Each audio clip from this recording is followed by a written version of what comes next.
Sir mat 1594 order দিয়েছে, কিন্তু এই ম্যাট 1594 যে 6 নম্বর যে ওএমআর নিয়ে তো সমস্যা রয়েছে।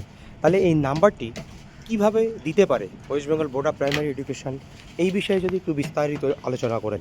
হ্যাঁ, দেখুন, ম্যাট 1594 এখানে 2023 সালে যে জাজমেন্ট ডিভিশন বেঞ্চ দিয়েছে সেই জাজমেন্টটাই সুপ্রিম কোর্ট বহাল রেখেছে। সুপ্রিম কোর্ট শুধু অ্যাডিশনালি যেটা অ্যাড করেছে সেটা হচ্ছে একটা টাইম ফ্রেম, যার মধ্যে জাজমেন্টটার কমপ্লায়েন্সের জন্য বলা হয়েছে রেসপন্ডেন্টদেরকে, সেটা হচ্ছে 4 মাস। অর্থাৎ কিনা এখানে ম্যাট 1594 এবং তার সঙ্গে একগাদা রিট পিটিশন, কারণ রিট পিটিশনগুলো তখন এই ম্যাটের সঙ্গে ট্যাগ হয়েছিল এবং প্রচুর অ্যাপ্লিকেশন ফাইল হয়েছিল, অ্যাডিশনাল পার্টির অ্যাপ্লিকেশন, সেই সমস্তগুলো কালেকটিভলি শুনে জাস্টিস সুব্রত তালুকদার সাহেবের নেতৃত্বাধীন ডিভিশন বেঞ্চ যে অর্ডার দিয়েছিল যে নাম্বার সবাইকে দিতে হবে, অ্যাটেম্প করুক না করুক ইত্যাদি ইত্যাদি, সেই পুরোটাই সুপ্রিম কোর্ট বহাল রেখেছে। এবার এই বহাল রাখার পার্টে সুপ্রিম কোর্ট শুধুমাত্র অ্যাডিশনটা দিয়েছে যে এর মধ্যে অর্ডারটা কমপ্লাই করে তোমাকে কমপ্লায়েন্সের যেটা পার্ট তোমার সেটা করতে হবে, অর্থাৎ কিনা নাম্বার দিয়ে কোয়ালিফাইং ক্যান্ডিডেটদের লিস্টটা দিতে হবে। এবার এখানে যে দ্বিধা বা প্রশ্ন যেগুলো উঠে আসছে সেটা হচ্ছে যে এই কোয়ালিফাইং ক্যান্ডিডেটের লিস্টটা ওরা কিসের ভিত্তিতে দেবে, কারণ স্বাভাবিকভাবেই বিভিন্ন সময় বিভিন্ন ফোরামে বিভিন্ন কোর্টে দেখা গেছে যে West Bengal board of primary education 2014 related কোনো ডেটা ওদের কাছে আর নেই, এটা ওরা বলেছে।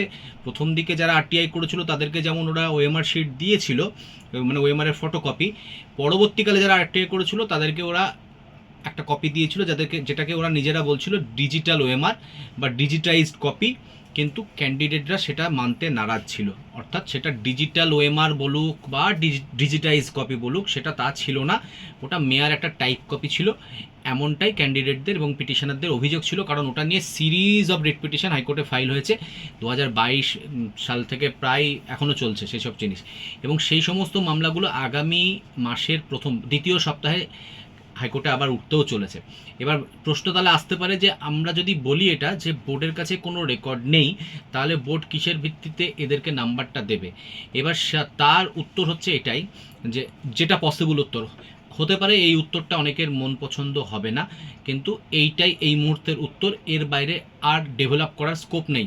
স্কোপটা আসবে যদি ওএমআর মামলায় কিছু হয়, কিন্তু আজকের দিনে দাঁড়িয়ে যেটা জানা যাচ্ছে, যেটা বোঝা যাচ্ছে, যে এর আগে যখন এই মামলার ফাইনাল শুনানি সুপ্রিম কোর্টে হচ্ছিল, এই দিনকে যখন হচ্ছিল 7 তারিখে, তখন কিন্তু সুপ্রিম কোর্টে বোর্ডের তরফে সিনিয়র আইনজীবী বলেছিলেন যে আমরা যারা অ্যাটেম্প করেনি তাদেরকে নাম্বার আমরা দিতে চাইছি না, আমরা শুধুমাত্র তাদেরকে নাম্বার দেবো যারা অ্যাটেম্প করেছে, উই হ্যাভ দ্য ডেটা, এই কথাটা কিন্তু বলেছিলেন শুনানিতে, যে আমাদের কাছে ডেটা রয়েছে যে কারা কারা অ্যাটেম্প করেছে তাদেরকে নাম্বারটা দেওয়া উচিত। এবার স্বাভাবিকভাবে যদি এরকম সাবমিশন বোর্ডের তরফে আসে, তার মানে ধরে নেওয়া যেতে পারে যে ওদের কাছে ডেটা আছে। এবার এইটার সাথে আমরা এগ্রি নাও করতে পারি, অবশ্যই আমরা বলতে পারি যে ডেটা যদি থাকে তাহলে তুমি নো ডেটা অ্যাভেলেবল বলে আরটিআই রিপ্লাই কেন দিলে, কারণ এখানে ওএমআর মামলাতে এরকম বহু আরটিআই রিপ্লাই পরবর্তী দিকে ওরা দিয়েছে, যখনই দেখলো যে ডিজিটাইজ কপি বলে যে ওএমআরগুলো ওরা দিচ্ছিল সেগুলো চ্যালেঞ্জ হয়ে গাদাগুচ্ছের মামলা হলো, এবং ডিজিটাইজ ওএমআর মামলা থেকে দেখিয়ে দেওয়া সম্ভব হলো যে কোনো ক্যান্ডিডেটকে প্রথমে একটা রিপ্লাই দেওয়া হয়েছে, সে 83 পেয়েছে, পরবর্তীকালে দেখা গেছে সে 75 পেয়েছে বলে আর একটা ওএমআর দেওয়া হচ্ছে। মানে বোঝা যাচ্ছে যে সিম্পল, মানে ওখানটাতে ক্লিয়ার কাট একখানা ম্যানিপুলেশন বা সেখানে একটা সন্দেহ, মানে প্রবল সন্দেহ উদ্রেকের জায়গা তৈরি হচ্ছে। তো সুতরাং এই জিনিসগুলো ওএমআরের মামলাতে তো অবশ্যই রয়েছে, এবং যে কারণে পরবর্তীকালে ওরা নো ডেটা অ্যাভেলেবল বলে ঢালাও রিপ্লাই দেওয়া শুরু করলো যে কারোর কাছে কোনো ডেটা নেই।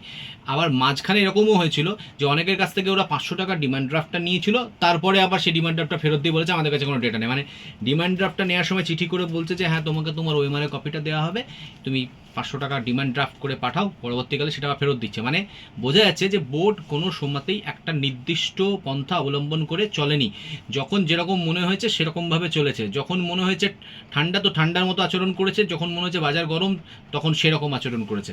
তো এইটা স্বাভাবিকভাবে এই ইস্যুগুলো যে আমরা ডিজিটাইজ ওএমআরটাকে মানছি না, আমরা বলছি আমাদের অরিজিনাল ওএমআর দিতে হবে, তুমি হচ্ছে রেকর্ড কিপার, তুমি যেটা আমার ওএমআর শিট সেটা তুমি অরিজিনালটা তুমি বলছো ডেস্ট্রয় করে দিয়েছো জায়গার অভাবে, বুঝলাম, কিন্তু তার ফটোকপি রাখতে তোমার বাধা কোথায় ছিল?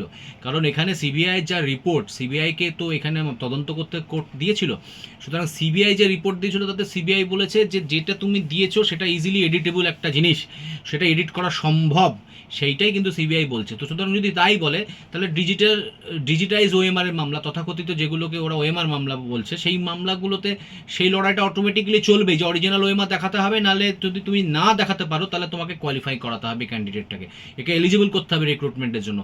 এটা যেমন চলছিল তেমন চলবেই।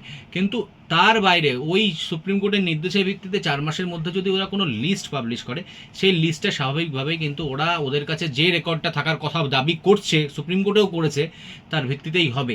এখানে কোনো রকম কোনো আর অ্যাডিশনের কোনো জায়গা নেই। স্বাভাবিকভাবে ওরা বলতে চাইছে যে আমাদের কাছে প্রত্যেকের স্কোর রয়েছে, আমরা দেখে নিয়েছি। ওরা ওই ডিজিটাইজ ওএমআর বলুন, যেভাবে বলুন, যে ফর্মেই রাখুক সেটার উপর ভিত্তি করেই দেবে। এবার তাও আমাদের হিসেব যেটা, কারণ আমাদের সুপ্রিম কোর্টে এমন অনেক ক্যান্ডিডেট ছিল যাদের কাছে ওএমআর ছিল এবং তারা কোয়ালিফাই করছে, সে যে ফর্মেই থাকুক।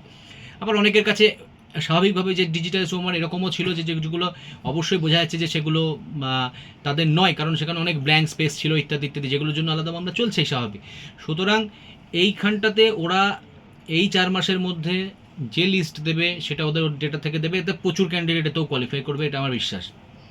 কিন্তু ডিজিটাইজ ওএমআর যেখানে আমরা ডিজিটাইজ ওএমআরটাকে মান্যতা দিচ্ছি না, তার গুরুত্ব কিন্তু বিন্দু মাত্র কমছে না। সেই মামলাও একই গুরুত্বে এখানটাতে 8 তারিখে যেটা রয়েছে সেটা চলবে এবং থাকবে। সেটাতেও ওদেরকে দেখাতে হবে, স্যাটিসফাই করতে হবে যে কেন ওরা ওএমআরটাকে রাখতে পারেনি, কেন ওই ছেলেগুলোকে কোয়ালিফাই করানো হবে না।